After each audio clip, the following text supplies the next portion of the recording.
So state fragility is a really interesting, rich way for understanding the relationship between citizens and the state, and the relationship between citizens at different levels of the state.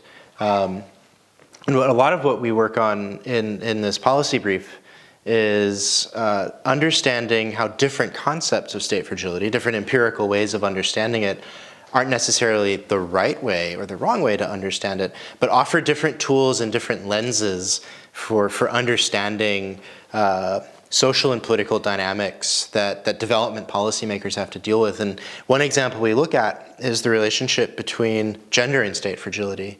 So my co-author, Diana, looks at how you can use the OECD's concept of fragility, which looks at sectors within the state and how those affect fragility, and just how you understand the relationship between gender and the performance of those indicators. What happens when those indicators perform better, and what does that mean for gender equality?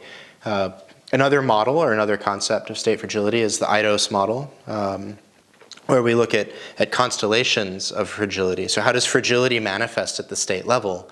And what does that mean for the function of the state? And how can that help us understand how and why people move between states, how forced displacement takes place between states and within regions?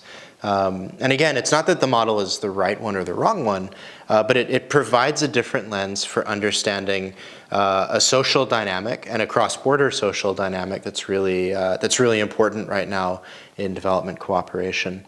So the big takeaways, especially for policymakers and people developing policy, is to understand when you use these concepts, they don't have to be right or wrong, but really digging into what does the concept measure, and how does that style of measurement illuminate something new or interesting or provocative about the question at hand.